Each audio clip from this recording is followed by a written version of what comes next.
நெல்மணிகள் சேதம் அடைந்தது குறித்து கண்டனம் தெரிவித்து தவிக தலைவர் விஜய் அறிக்கை வெளியிட்டிருக்கிறார். அது குறித்தான அண்மை செய்தியை நாம் பார்த்து வருகிறோம்.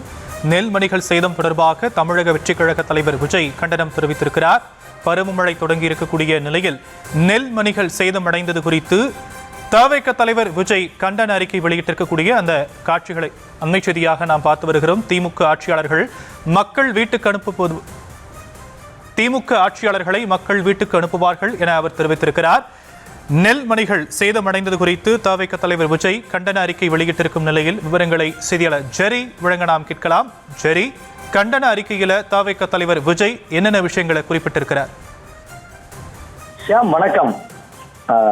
ஆளும் திமுக அரசுக்கு பல்வேறு கேள்விகளை எழுப்பி கண்டன அறிக்கையை விஜய் வெளியிட்டிருக்கிறார். அதாவது தொடர் மழையால் விவசாயிகளின் கடின உழைப்பால் விளைவிக்கப்பட்ட நெல்மணிகள் முதல் முறை வீணான போதே துரிதமாக செயல்பட்டு மீதமுள்ள நெல்மணிகளை தமிழக அரசு பாதுகாத்திருக்க வேண்டாமா என்று கேள்வி எழுப்பியிருக்கிறார். தொடர் மழையால் நெல்மணிகள் வீணாகி முளைத்த போல மக்கள் விரோத திமுக ஆட்சிக்கு எதிரான தொடர் எதிர்ப்பு முளைத்து வளர்ந்து செழித்து ஆட்சியாளர்களை வீட்டுக்கு அனுப்ப போவது உறுதி என்று இந்த அறிக்கையிலே குறிப்பிட்டிருக்கிறார். ஏழை விவசாயிகள் தங்கள் காலகாலமாக செய்து வரும் உழவு தொழில் மூலமே விளைவித்த பொருட்களை விற்று அதை பணமாக்கி தங்களின் வாழ்க்கையை நடத்தி வருகின்றனர். அவர்கள் பொருளாதார ரீதியில் வலுவடைய வேண்டாம் என்றால் அதற்கு முழு மூலதனம் என்பது விவசாயமும் அதற்கான உழைப்பும் மட்டுமே. ஆனால் விவசாயிகள் தாங்கள் விளைவித்த பொருட்களை விற்று பணத்தை கையில் பார்த்து விட்டால் திரு ஸ்டாலின் தலைமையிலான திமுக அரசு நோக்கமாக இருந்து வருகிறதா என்ற ஐயம் ஏற்படுகிறது. இது இந்த ஆண்டு மட்டுமல்ல, ஒவ்வொரு ஆண்டுமே இதுதான் நிலை என்ற போதும் வேதனையாகவும் உள்ளது. வெற்று விளம்பரத்திற்காக நானும் டெல்டாக்காரன் என பெருமை பேசி வரும் திரு ஸ்டாலின் தலைமையிலான திமுக அரசுக்கு ஏழை விவசாயிகளின் சார்பாக நாமும் முன்வைக்கும் ஒரு சில வினாக்கள் என்று சில கேள்விகளை விஜய் முன்வைத்திருக்கிறார். டெல்டா விவசாயிகள் கஷ்டப்பட்டு உழைத்து விளைவித்த நெல்மணிகளை உரிய நேரத்தில் உரிய விலை கொடுத்த கொள்முதல் செய்யாமல் அவர்களின் வாழ்வாதாரத்தை வீணாக்கியதன் காரணம் என்ன என்றும் கேள்வி எழுப்பியிருக்கிறார். தொடர்ந்து பருவமழை என்பது ஒவ்வொரு ஆண்டும் பெய்யக்கூடியது. இந்த பருவமழையை நம்பிய விவசாயிகள் செய்து வருகிறார்கள்.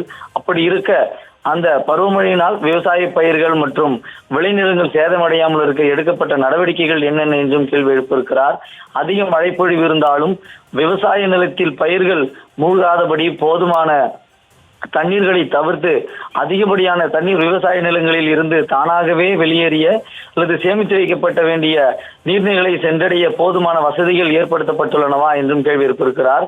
விளைவிக்கப்பட்ட நெல் உள்ளிட்ட தானியங்கள் மழையில் நனைந்து வீணாகாமல் நல்ல முறையில் பாதுகாக்கப்பட சேமித்து வைக்க எடுக்கப்பட்ட நடவடிக்கைகள் என்னென்ன என்றும் கேள்வி எழுப்பியிருக்கிறார்.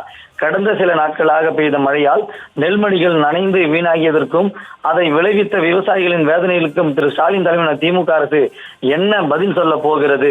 வடகிழக்கு பருவமழை காலம் இன்னும் நீடிக்க உள்ளது. எனவே இனியேனும் ஏழை விவசாயிகள் வாழ்வாதாரத்திற்கு ஊர்வலைக்கும் செயல்பாடுகளை உடனடியாக நிறுத்தி இனிவரும் மழையிலாவது நெல் உள்ளிட்ட பயிர்கள் வீணாகாமல் தடுக்க வேண்டும்.